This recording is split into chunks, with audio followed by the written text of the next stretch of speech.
Assalamualaikum warahmatullahi wabarakatuh. Alhamdulillahi rabbil alamin. Wabihi nasta'in ala umurid dunya waddin. Summa salatu wassalam ala khairi man ba'athahu Allah rahmatan lil alamin. Sayyidil anbiya'i wal mursalin, Rasulullah Muhammad sallallahu alaihi wasallam wa ala alihi wa ashabihi ajma'in.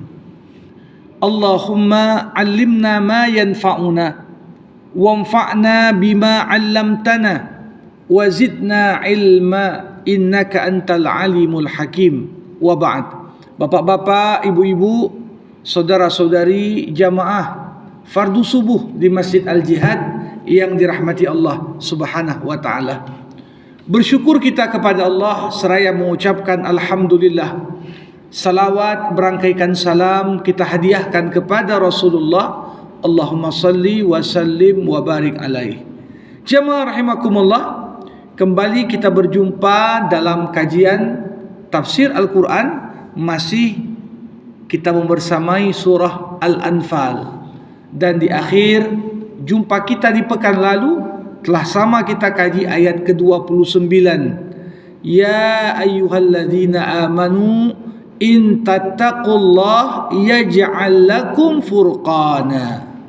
Wahai orang-orang yang beriman, sekiranya kamu bertakwa kepada Allah, maka Allah akan memberikan kepadamu furqan, kemampuan untuk dapat membedakan mana yang hak dan mana yang batil, mana yang salah dan mana yang benar, mana yang baik, mana yang buruk, mana yang pantas, mana yang tak pantas. Kemampuan yang tentunya di akhir zaman menjadi suatu barang yang langka. Di saat banyak orang terpedaya dengan bungkus satu hal yang batil, saat kebanyakan orang termakan oleh pembusukan terhadap yang hak, sehingga kita salah menilai mana yang benar dan mana pula yang salah. Jamaah rahimakumullah, jumpa kita pagi ini akan membersamai ayat ke-30 dan berikutnya. Allah Subhanahu wa taala mengajak Rasulullah Muhammad sallallahu alaihi wasallam untuk kembali merenung terkait peristiwa yang telah berlalu, peristiwa yang telah terjadi saat Nabi Muhammad masih berdakwah di Mekah. Kita tahu surah Al-Anfal adalah surah Madaniyah, surah turunnya di Madinah setelah Nabi Muhammad hijrah. Tapi Nabi Muhammad diingatkan, sebelum kau di Madinah, kau punya pengikut yang kuat, orang-orang yang setia bersamamu. Ingat, Allah enggak pernah berlepas tangan darimu walaupun kau di momen-momen sulit. Apa kata Allah? Wa idh yamkuru bikal ladzina kafaru liyuthbituka aw yaqtuluka aw yukhrijuk wa yamkurun wa yamkurullah wallahu khairul makirin.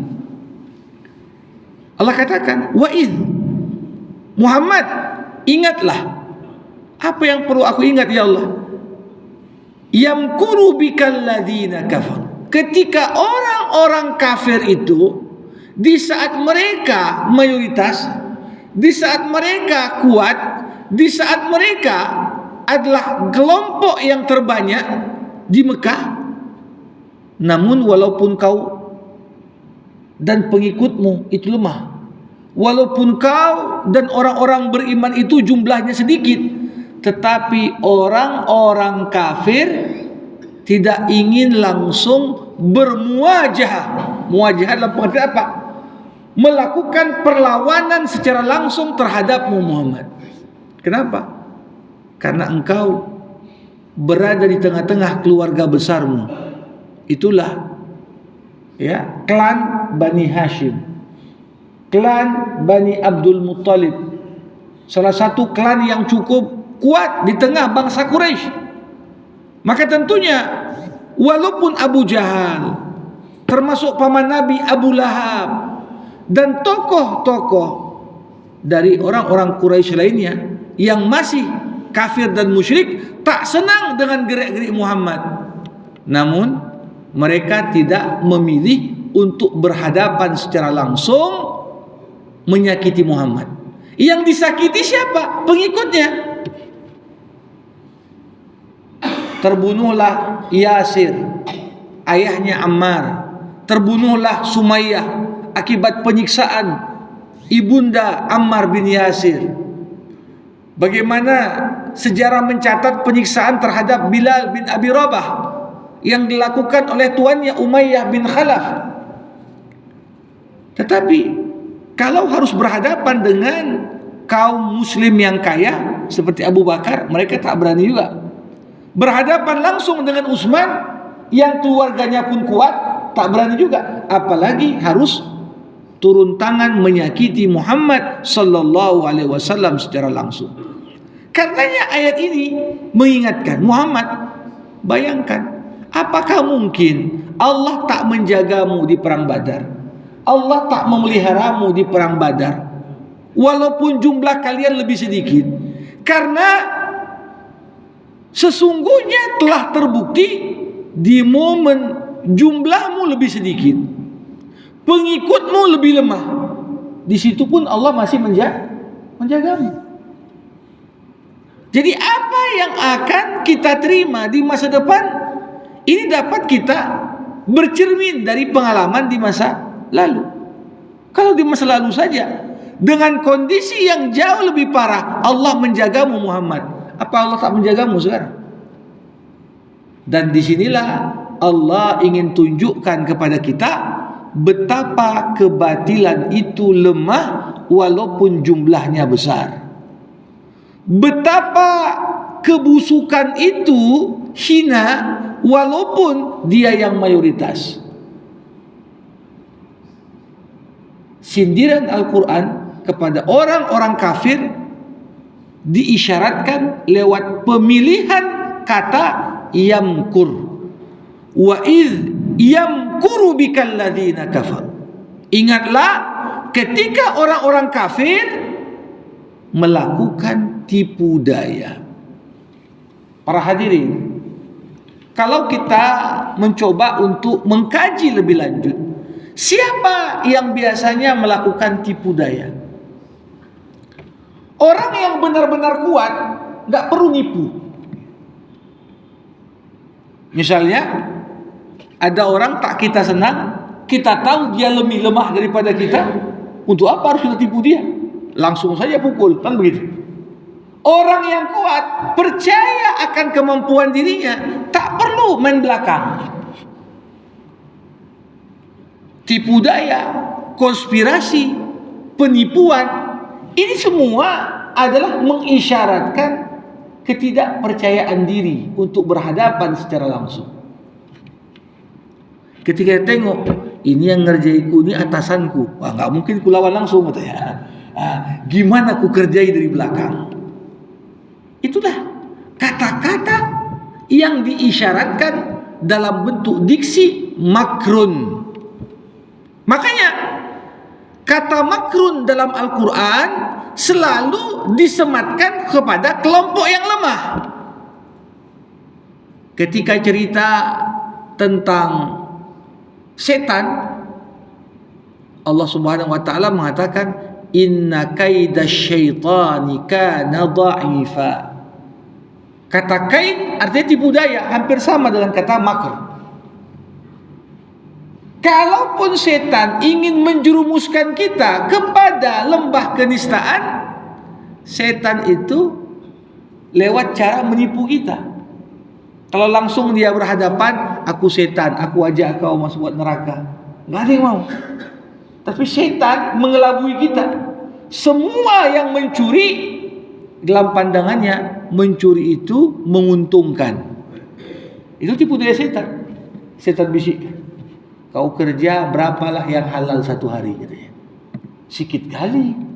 Sekali kau mencuri, itu sama dengan pendapatanmu 5 sampai 10 tahun, katanya. Udah mencuri aja, menguntungkan itu. Nanti tinggal kasih sedekah sedikit.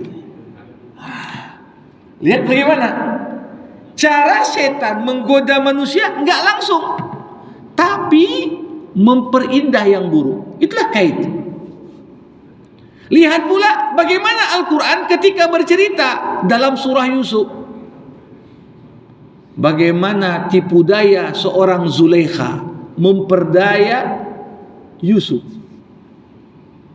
Mulai dari dia kunci pintunya, ajak Yusuf ke kamarnya, sampai pada posisi hitilak, kuserahkan diriku kepadamu. Ketika Yusuf ingin lari, nampak semua terkunci. Bukan hanya itu, disebutkan Allah Subhanahu wa taala, inna kaidakunna azim. Tipu daya wanita itu sangat besar. Menunjukkan apa? Dalam konteks tipu daya dan konspirasi, sebagian kaum wanita ini punya kemampuan jauh di atas kaum laki-laki. Ketika Zulaikha nggak tahan dengan gosip yang berkembang di Mesir, ada istri menteri menggoda anak angkatnya, diundangnya ibu-ibu PKK yang lain. Ibu-ibu PKK lain, dibagikannya ya buah-buahan, dibagikannya pisau, sambil sedang memotong buah-buahan ditampilkanlah Yusuf. Faqatta'na aydiyahun. Saking terkesimanya melihat wajah tampan Yusuf, sampai mereka enggak sadar memotong jari jemari mereka. Nah, tapi di akhir ayat tersebut apa kata Allah? Inna kaidakunna azim. Ya, yang namanya kaid tipu daya, tipu muslihat. Dan di ayat ini Allah Subhanahu wa taala nisbatkan kata makar kepada orang kafir.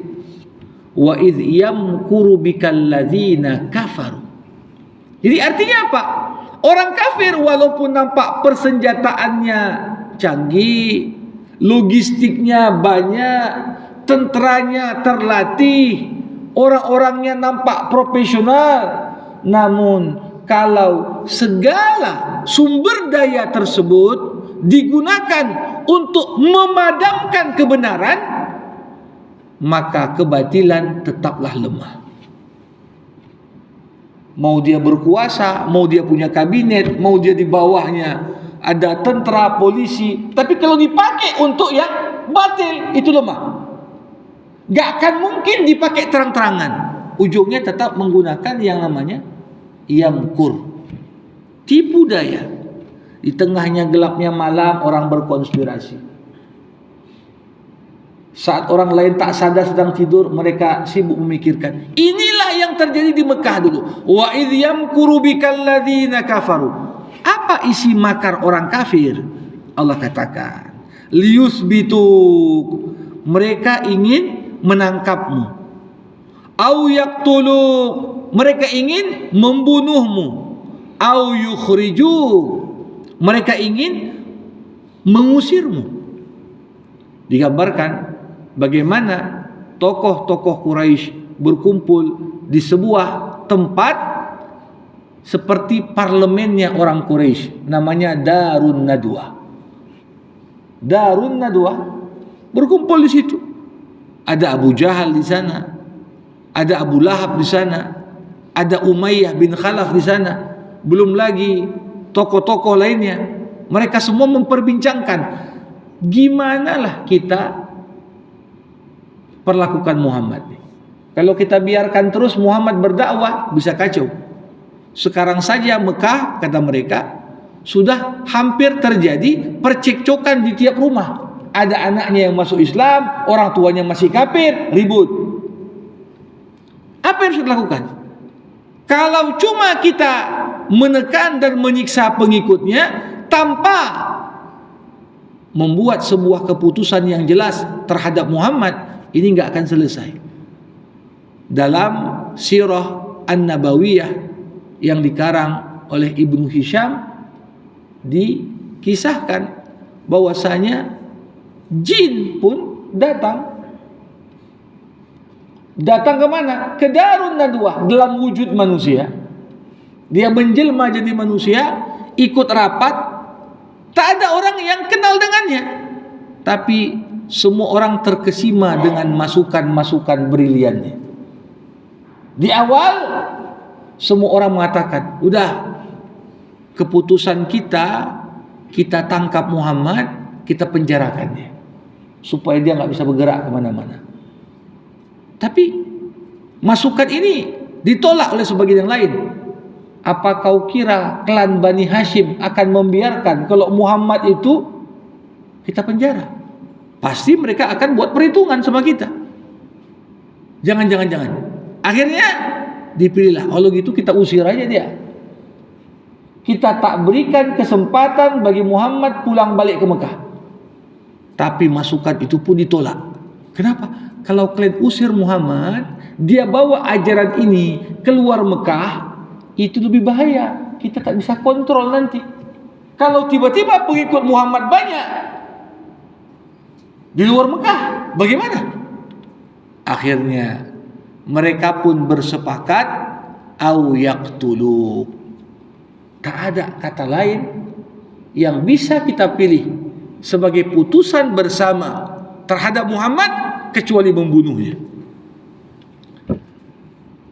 Tapi Bapak Ibu jamaah rahimakumullah, dalam kebiasaan orang Arab, bahkan di zaman jahiliyah, pembunuh itu hukumannya dibunuh. Mereka nggak sebut sebagai kisos, tapi mereka katakan al-qatlu anfa lil qatli. Pembunuhan itu adalah obat yang paling baik untuk meniadakan pembunuhan. Jadi orang Arab jahiliyah pun tahu dia, kalau dah pembunuh, untuk membatasi agar pembunuh ini tak makan korban lebih banyak, bunuh si pembunuh. Tapi siapa yang kita perintahkan untuk membunuh Muhammad? Sekiranya kita suruh satu orang, kita pilih di antara beberapa klan yang ada, satu orang membunuh, yang terjadi apa? Maka itu akan menjadi pengumuman perang terhadap klannya Muhammad, klan Bani Hashim. Pasti Bani Hashim akan marah, kok kalian bunuh anak kami? Akhirnya terjadi perang. Supaya Bani Hashim tidak bisa menuntut darah, kata mereka, kita siapkan tim yang rame-rame membunuh, sehingga pembunuhnya itu bukan satu orang, tapi banyak orang. Kalau banyak yang ingin membunuh, maka tentunya Bani Hashim mikir 1000 kali menuntut darah dari semua klan yang ikut membunuh Muhammad. Dan itu adalah masukan setan yang menjelma jadi manusia dan diterima oleh seluruh apa yang berhadir di sana. Wa idh yamkuru bikal ladzina kafaru liyuthbituka aw yaqtuluka aw yukhrijuk. Bagaimana konspirasi yang dibuat di malam hari dengan begitu profesional, dengan begitu rahasia. Tapi yang terjadi apa? Allah katakan wa yamkurun wa yamkurullah. Mereka buat konspirasi, Allah pun buat konspirasi.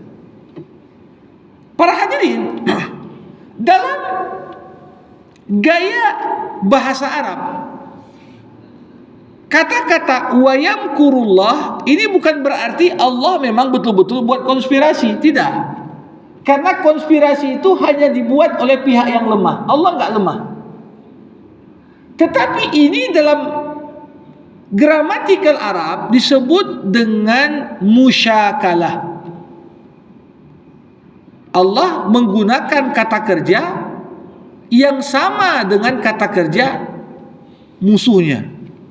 Seperti di surah Al-Baqarah, yukhadi'unallah wa huwa khadi'uhum. Orang munafik mau nipu Allah, padahal Allah sudah nipu mereka.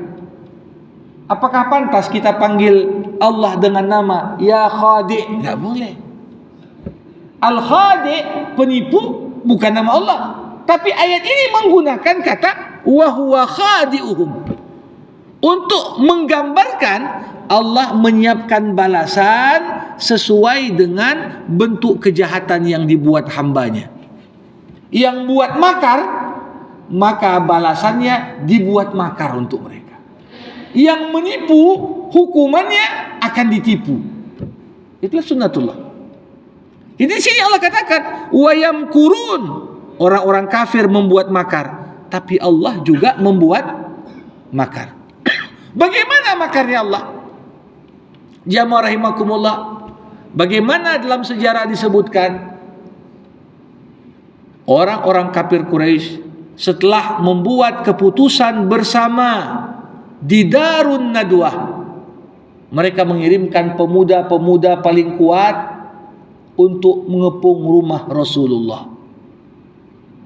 Tapi ternyata Rasulullah SAW diberitahukan oleh malaikat Jibril bahwasanya musuh sudah mengepung rumahnya. Maka Nabi pun meminta kepada Ali bin Abi Thalib untuk tidur di atas ranjangnya di Mekah, pakai selimutnya, tidur dan tidak bergerak dari tempat itu sampai di pagi hari. Sedangkan Rasulullah tidak berangkat ke Madinah dari rumahnya, tapi dari rumah Abu Bakar As-Siddiq radhiyallahu an. Maka ketika Nabi ingin keluar rumah menuju rumah Abu Bakar, ya, ketika itu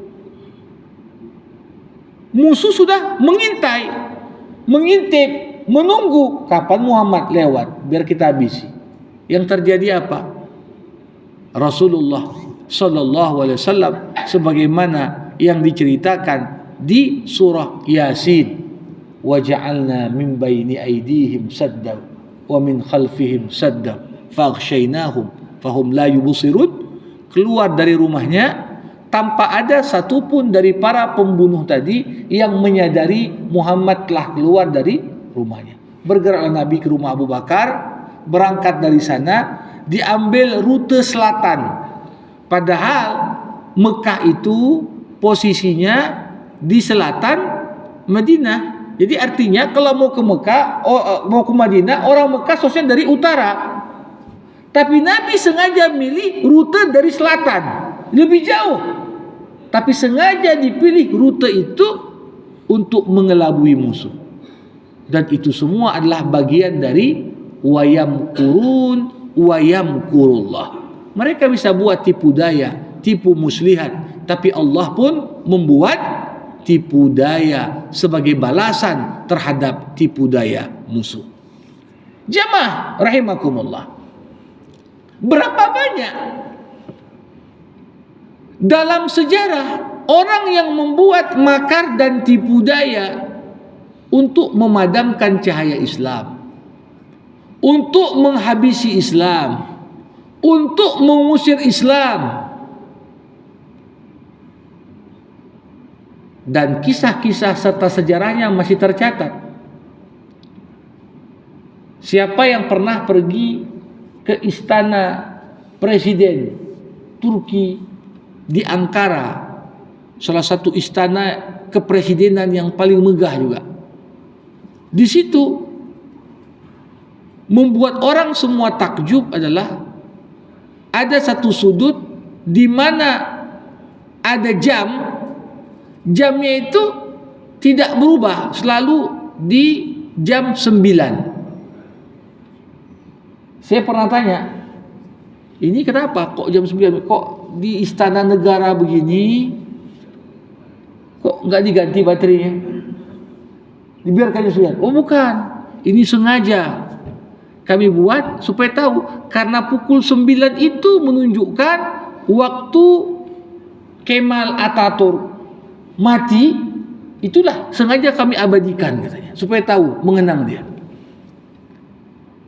Bayangkan para hadirin rahimakumullah, satu sosok Yahudi yang disisipkan di dalam tentara Utsmani, naik sampai ke jenjang dia pimpinan, bahkan disusupkan dia kemudian menjadi presiden pertama Republik Turki. Apa yang dibuat? Mulai dari mengganti aksara bahasa Turki dari yang sebelumnya ditulis dengan huruf Arab diganti dengan bahasa Latin, tulisan Latin. Dia paksa solat berjemaah Al-Fatihahnya pakai bahasa Turki. Bukan hanya itu, orang baca azan pun harus dalam bahasa Turki. Dia larang orang pakai topi tradisional Utsmani, disuruh ganti dengan torbush, topi Eropa, untuk menggambarkan Turki sudah melepas jati diri Islamnya, sekarang sudah jadi bagian dari Eropa. Itu dilakukan berapa lama? 25 tahun. 25 tahun masa kekuasaannya dan kekuasaan orang-orang yang datang setelahnya. Namun para hadirin rahimakumullah, siapapun yang lihat kondisi Turki saat ini tahu, sehebat apapun rekayasa mereka buat untuk memadamkan Islam, justru kekuatan baliknya Islam di Turki melebihi dari tumbuh kembang dan bangkitnya Islam di beberapa dunia Islam yang lain. Padahal orang pikir ketika hidup di zaman itu, coba bayangkan, azan pun pakai bahasa Turki, fakultas agama semua ditutup, sekolah-sekolah tahfiz semua dibredel. Tapi sekarang yang terjadi apa? Yang masuk imam untuk muslimin di Cina, di Asia Tengah, di Kazakhstan, di Uzbekistan, semuanya yang tamat dari Turki sana.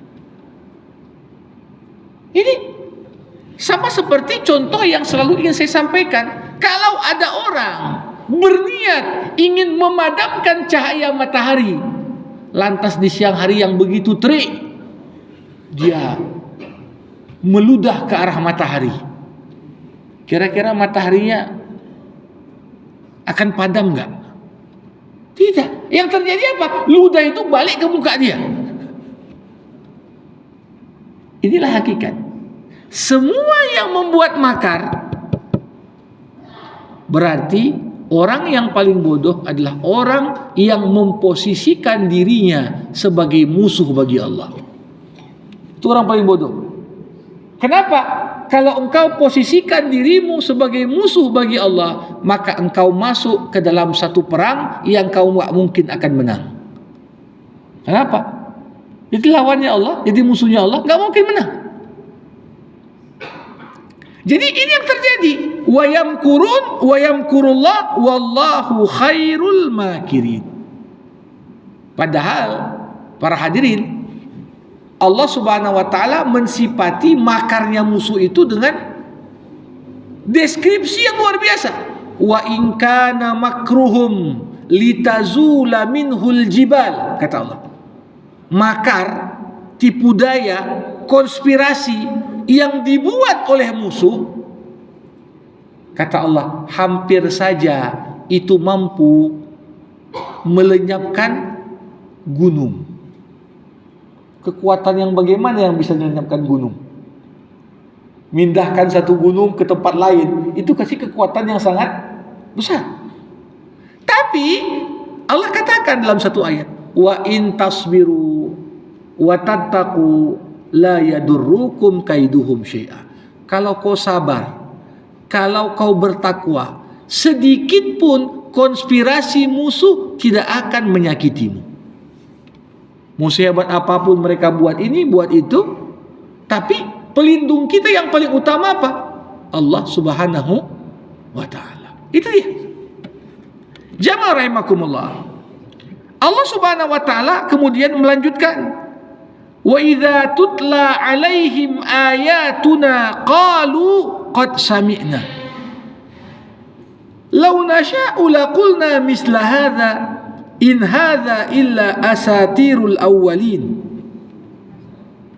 Allah katakan, wa idza tutla alaihim ayatuna, apabila dibacakan ayat-ayat kami, tanda-tanda kebesaran kami, baik dari ayat Al-Quran maupun ayat-ayat kauniyah, ciptaan Allah yang ada di alam semesta. yang semuanya menunjukkan tanda kebesaran Allah. Wa idza tutla, apabila dibacakan kepada mereka orang-orang kafir ayat Quran maupun ayat kauniyah, qalu qad sami'na, apa mereka katakan? Kami sudah dengar. Lau nasya laqulna misla hadza, jika kami menghendaki, kami pun dapat membacakan yang seperti Quran itu. Mereka mengatakan apa? Quran itu nggak penting. Quran itu bukan sesuatu yang baru. Udah biasa kami dengar itu. Kenapa mereka menganggap Quran itu bukan sesuatu yang baru?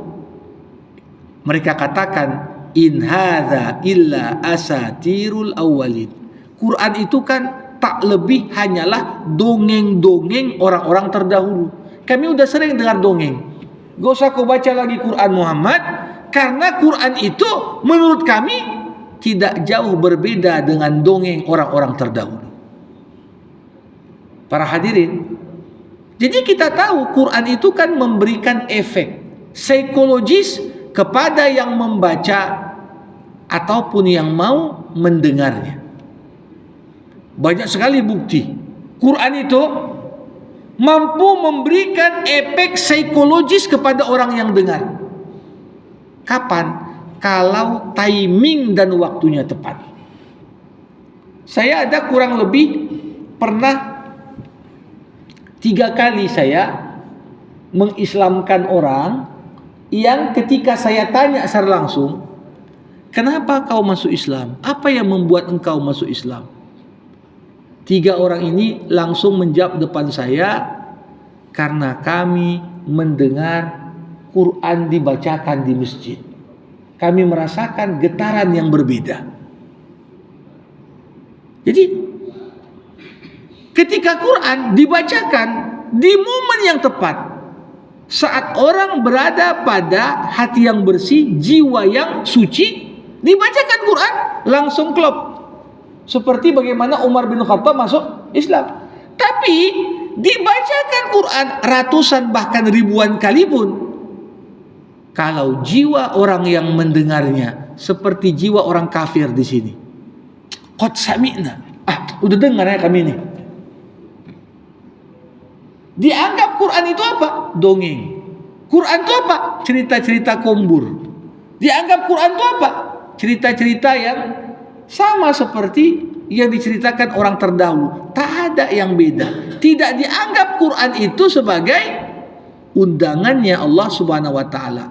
Kitab cinta yang Allah turunkan sebagai wujud hidayah bagi umat manusia. Kalau itulah anggapan mereka, apa yang terjadi?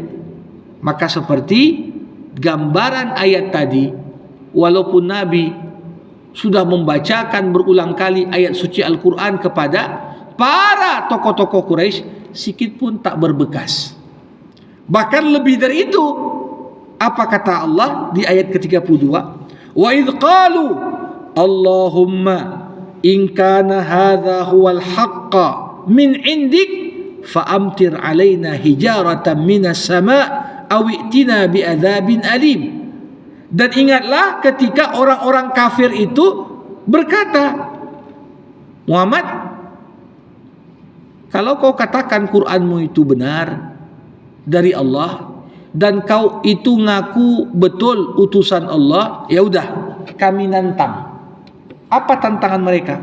Mereka katakan, Allahumma, ya Allah, in kana hadza huwal haqqu min indik, sekiranya Al-Quran ini benar adalah wahyu yang kau turunkan, fa'amtir alaina hijaratan minas sama', turunkan aja, hujani kami dengan batu dari langit, awi'tina bi'adzabin alim, atau datangkan kepada kami azab yang pedih.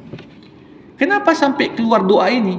Untuk menggambarkan sedikit pun mereka tak percaya apa yang diucapkan Muhammad.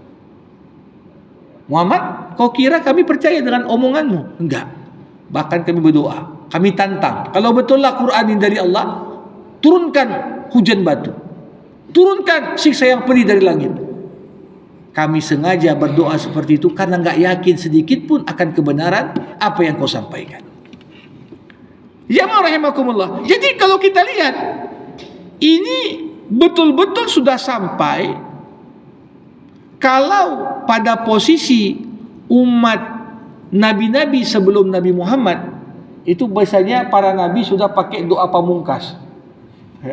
Kalau sudah nampaklah kaumnya gak nampak lagi tanda-tanda mau beriman, seperti doanya Nabi Nuh, Rabbi la tadhar alal ardi minal kafirina dayyara innaka intadarhum yudillu ibadak wala yalidu illa fajiran kafara. Ya Allah, jangan sisakan sikit pun dari orang ini.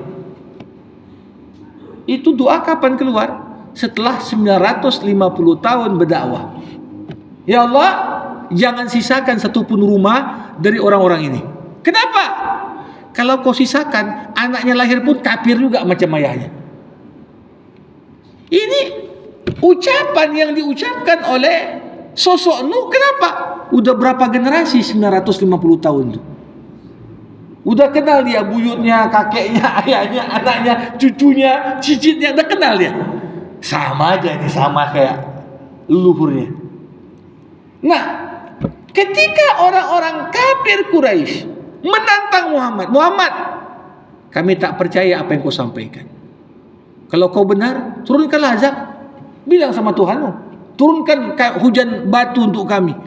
Tapi lihat bagaimana sosok Rasulullah Muhammad SAW tidak terpancing emosinya.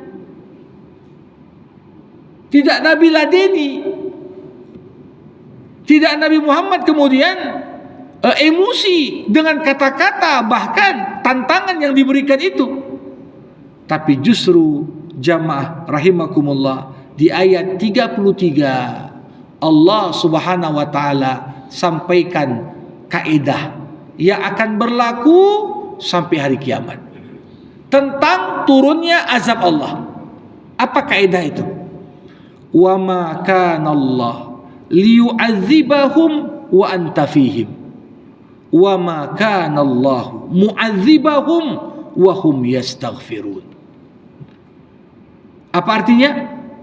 Allah takkan hukum mereka, azab mereka, selama kau masih ada di tengah-tengah mereka, Muhammad.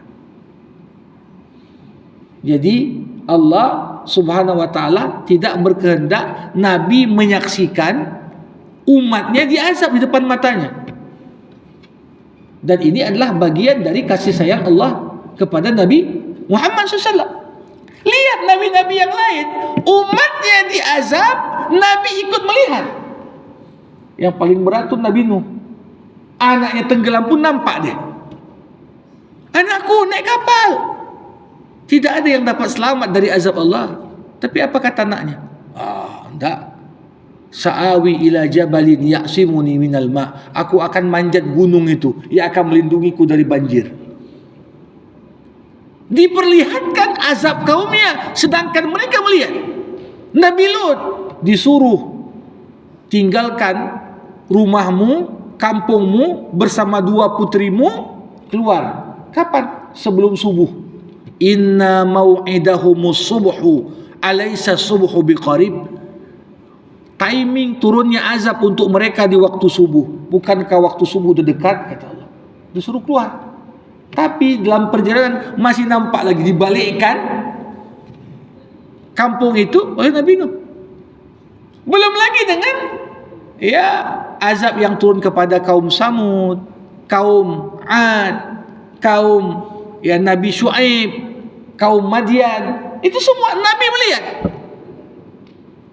Para anbiya ikut melihat bagaimana azab Allah turun. Tapi di sini Allah katakan, wa ma kana Allah liyu'adzibahum wa anta fihim. Allah tak akan turunkan azab kepada kaum Muhammad selama kau masih ada di tengah-tengah mereka. Jadi jamaah rahimakumullah, makna ayat ini di masa Nabi Muhammad masih hidup sangat jelas. Selama Nabi ada di situ, gak mungkin turun azab. Tapi sepeninggal Rasulullah Muhammad sallallahu alaihi wasallam, bagaimana kita memahami makna ayat ini? Apakah artinya kita tak terlindungi lagi karena Nabi sudah tak ada? Mayoritas ulama mengatakan kalau keberadaan Nabi yang hidup itu mampu menjadi pemelihara dari turunnya azab Allah, maka sepeninggal Nabi, selama umat Islam menerapkan manhaj Rasulullah, menerapkan sunnah Rasulullah, maka itu adalah jaminan tidak akan turun azab sampai hari kiamat. Namun realita dan fakta yang kita saksikan saat ini terjelaskan lewat ayat ini. Darah yang paling murah siapa? Darah orang Islam. Mana tempat orang terbunuh dengan begitu jumlah yang banyak dan bahkan tak diperdulikan? Mana tempat terjadi perang saudara? Mana tempat terjadi kemiskinan ekstrim? Rata-rata itu kemudian terjadi di tengah-tengah umat Rasulullah Muhammad sallallahu alaihi wasallam. Kenapa? Kekeringan, longsor, tsunami, apapun bentuk bencana alam, satu sisi itu dapat kita lihat sebagai azab dan teguran Allah untuk kita. Azab dan teguran Allah untuk kita. Kenapa timpa sama kita? Perlu kita tanya, apakah kita sudah menerapkan manhaj Rasulullah, sunnah Rasulullah dalam kehidupan kita? Dalam rumah tangga, sudah enggak suami dan istri hidupkan sunnah-sunnah Nabi dalam rumah tangganya? Dengan kita lihat angka perceraian yang berimbang dengan angka perkawinan saat ini. Angka perceraian berimbang dengan angka perkawinan. Satu sisi orang makin malas kawin, malas menikah karena himpitan ekonomi dan sebagainya. Di sisi lain orang makin mudah untuk minta cerai. Beda sedikit saja udah gugat cerai. Nah, kenapa? Wa ma kana Allah liyu'adzibahum wa anta fihim. Sunnah Nabi enggak ada dalam kehidupan kita dalam rumah tangga. Gimana mau Allah amankan kita dari prahara rumah tangga di rumah? Kalau enggak ada dihidupkan, apa sunnah-sunnah Nabi dalam rumah tangga? Begitu juga kita mayoritas, tapi ekonomi, bisnis dipegang oleh golongan non-muslim kebanyakan. Kenapa? Jawabannya lagi kembali. Sudahkah orang Islam ketika berbisnis menghidupkan manhaj dan sunnah Nabi? Nakar dengan jujur, tidak menipu, tidak bersumpah palsu demi menjual barang.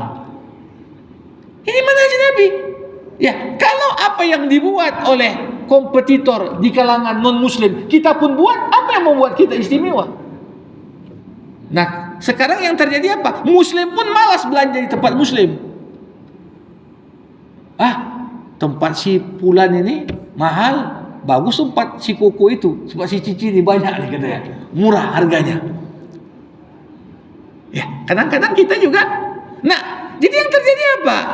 Keterpurukan ekonomi. Bahkan kalau kita lihat menghutang dengan kebablasan, sistem ribawi yang makin marak, inilah sumber utama krisis ekonomi dan keuangan.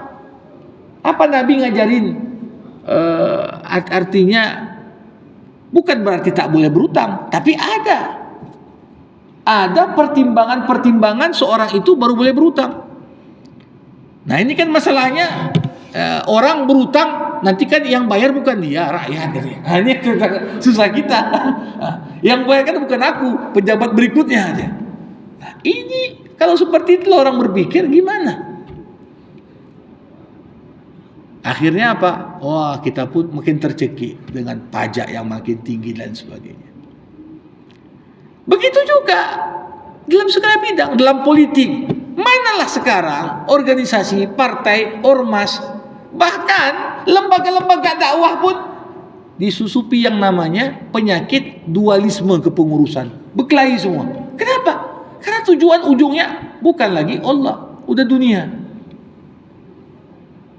Dipakailah kendaraan untuk sampai tujuan politik dari semua. Apakah kira-kira begitu? Ketika kita jauhkan apapun aspek kehidupan kita dari sunnah dan manhaj Rasulullah, maka seperti dikatakan ayat, wa ma kana Allahu liyu'azzibahum wa anta fi. Selama sunnahmu masih diterapkan oleh umatmu Muhammad, enggak akan turun azab Allah. Tapi kenapa turun azab Allah sekarang? Karena memang manhajmu enggak diterapkan, sunnahmu enggak dihidupkan. Tapi kelanjutan ayat, wa ma kana Allahu mu'azzibahum wa hum yastaghfirun. Allah juga tidak akan mengazab mereka selama mereka senantiasa beristighfar. Ayat ini menggambarkan kepada kita ada dua pelindung bagi kita. Pertama apa? Sosok Rasulullah dan implementasi sunnahnya dalam kehidupan umat. Yang kedua, selama umat senantiasa beristighfar. Jangan pernah anggap remeh kekuatan istighfar itu. Imam Hasan Al-Basri di majelisnya pernah didatangi oleh beberapa murid, semuanya punya problem. Murid pertama ngomong, "Imam, kampungku sudah lama kering, tidak pernah turun air hujan lagi." Ketika itu Hasan Basri mengatakan, banyak-banyak kalian di kampung itu istighfar. Datang murid kedua, "Imam, aku dah nikah sekian tahun, belum juga dapat keturunan." Dijawab lagi oleh Hasan Basri, banyak-banyak kau istighfar. Ada lagi murid ketiga, "Imam, tahun ini kami gagal panen. Sekarang orang-orang kelaparan di sana. Apa yang kami lakukan?" Sekali lagi Hasan Basri mengatakan, banyak-banyak kalian istighfar. Akhirnya ada murid keempat, "Imam, problemnya beda, tapi kok solusinya sama semua, istighfar."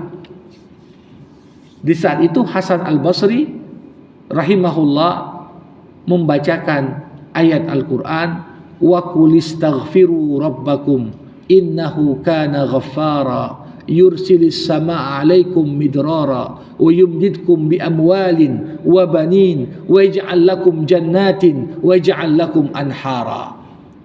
Katakan, beristighfarlah kalian, minta ampun sama Allah. Sesungguhnya Allah itu Tuhan yang Maha memaafkan. Kalau Allah sudah memaafkan dan mengampunimu, Allah akan turunkan curah hujan yang baik.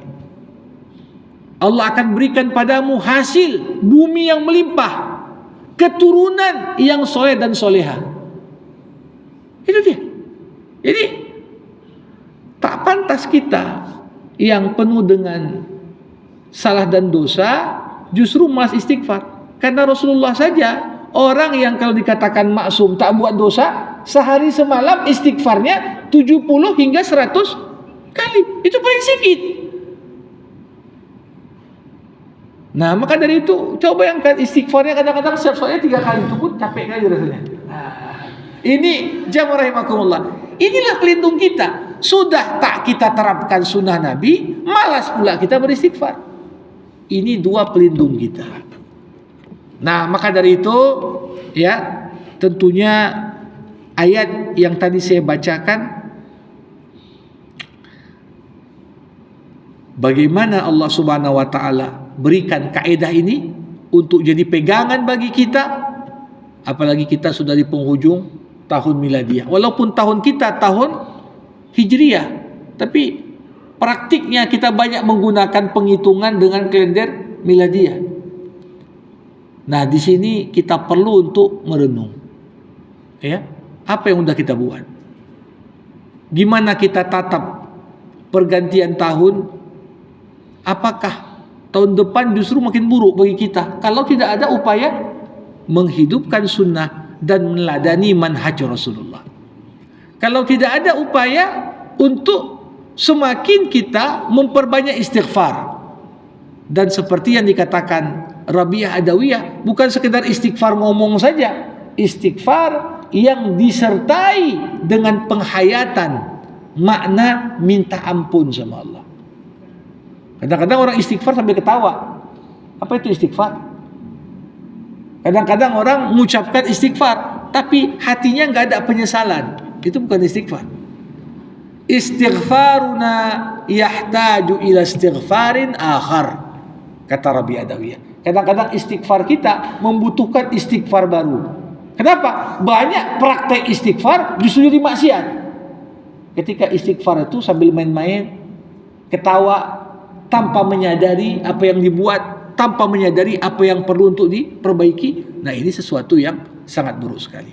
Insya Allah ya, kita akan lanjutkan kaji kita pada tahun depan, karena saya di pekan depan Selasa terakhir ini berada di luar kota, jadi tak dapat mengisi untuk pertemuan kita di Selasa yang akan datang. Insya Allah 2 pekan ke depan Allah panjangkan usia kita, berikan keberkahan, dapat kita kembali mengaji lanjutan dari surah Al-Anfal ini.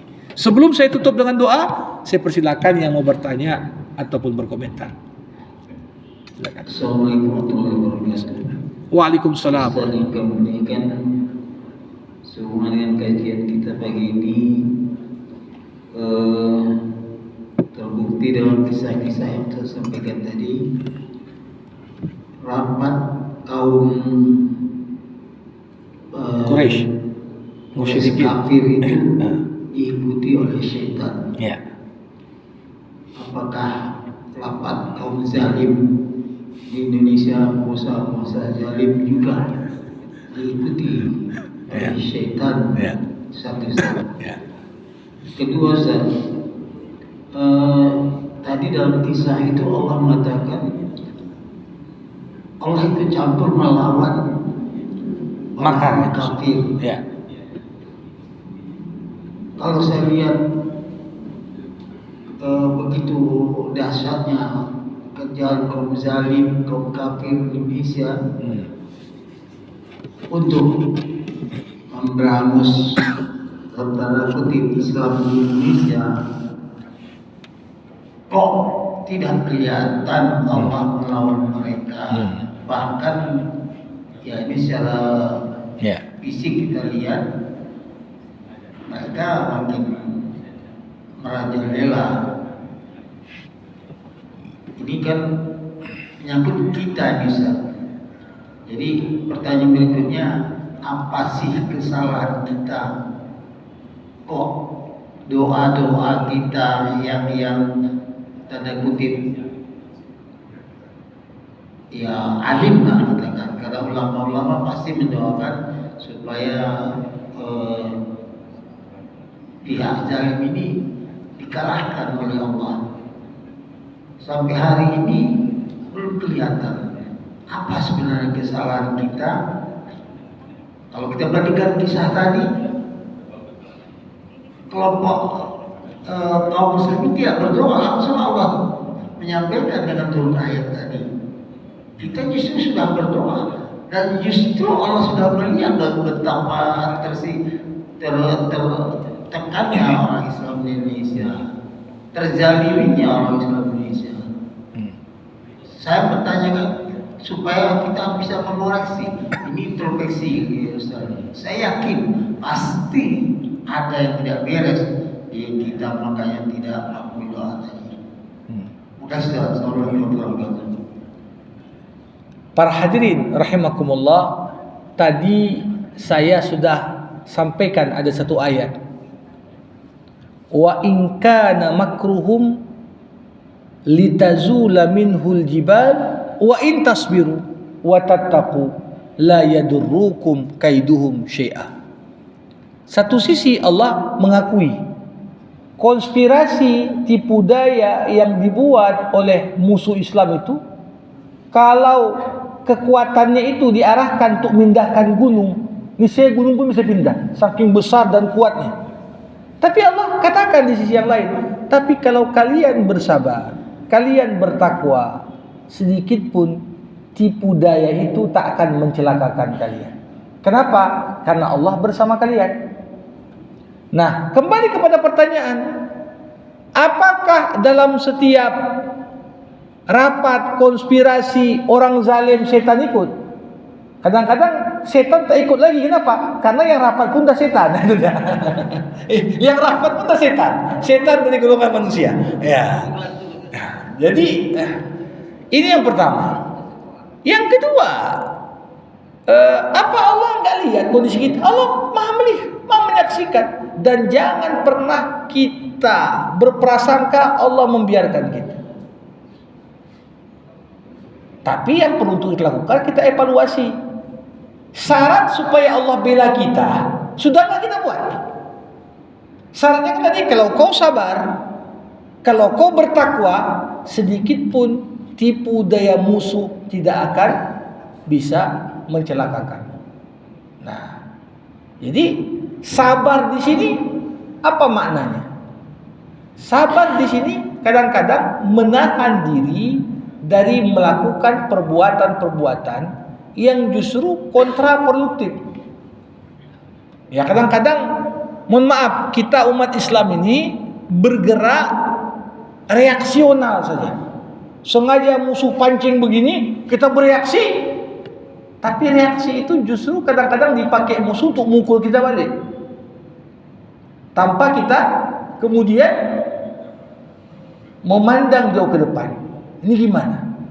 Nah, jadi makanya kalau kita lihat kondisi, ya ini kan sama juga kondisi di negara-negara Islam. Apa cerita Palestina, cerita Suriah, tapi di sisi lain cuma sekedar cerita-ceritanya, aksi nyatanya nggak ada. Kalaupun bantu ya bantu kemanusiaan. Padahal dia sebagai seorang presiden, sebagai seorang kepala negara, itu kan banyak bisa dibuat misalnya. Begitu juga esensi di kita. Ya, begitu aksi itu menuntut dari seorang mukmin. Kau sebagai kepala dinas bisa kau buat begini. Tapi dia mikir, nanti kau buat aku pula terancam nanti. Ya. Betapa banyak orang kadang-kadang begitu apa yang harus dilakukannya sebagai wujud pengorbanan dan perjuangan, merasa itu bisa mengancam kepentingan dunia dia pun akhirnya tidak mau ikut serta.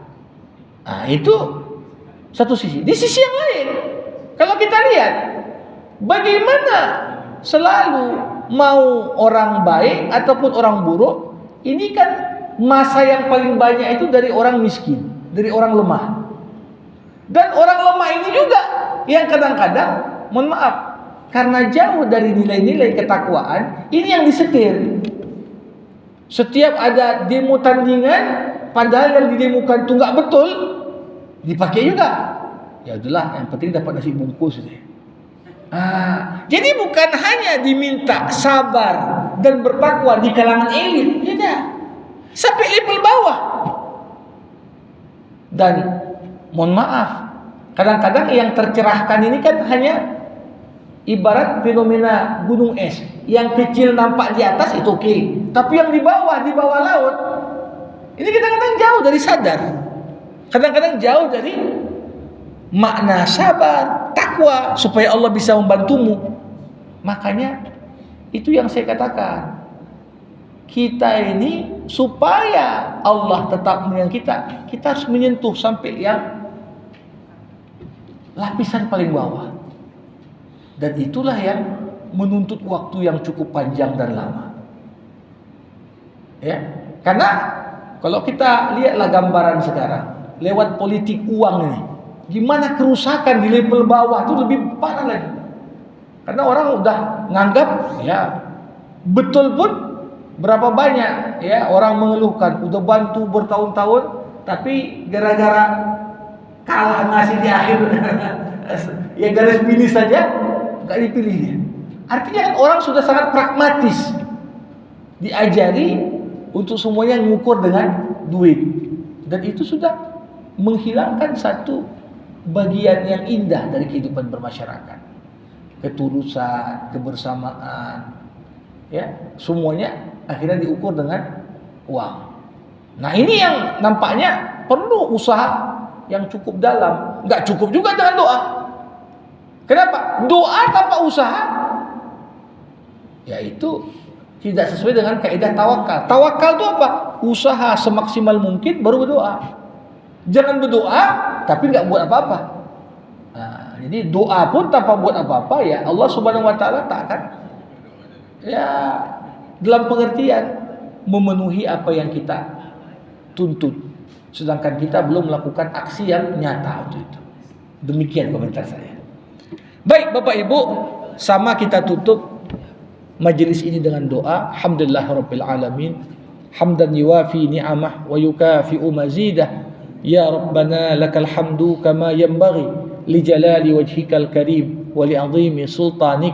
Allahumma salli ala sayyidina Muhammad wa ashghilidh dhalimin bidh-dhalimin wa akhrijna min bainihim salimin. Allahumma 'allimna ma yanfa'una وانفعنا بما علمتنا وزدنا علما إنك أنت العليم الحكيم ربنا ظلمنا أنفسنا وإن لم تغفر لنا وترحمنا لنكونن من الخاسرين اللهم اختم لنا بحسن الخاتمة ولا تختم علينا إلا بحسن الخاتمة اللهم اجعل يومنا خيرا من أمسنا واجعل غدنا خيرا من يومنا وأحسن عاقبتنا في الأمور كلها وأجرنا من خزي الدنيا وعذاب الآخرة اللهم انصر إخواننا المجاهدين في كل مكان اللهم اجعل جمعنا هذا جمعا مرحوما وتفرقنا من بعده تفرقا معصوما ربنا آتنا في الدنيا حسنة وفي الآخرة حسنة وقنا عذاب النار وصلى الله على سيدنا محمد وعلى آله وصحبه أجمعين والحمد لله رب العالمين. Terima kasih. Assalamualaikum warahmatullahi wabarakatuh.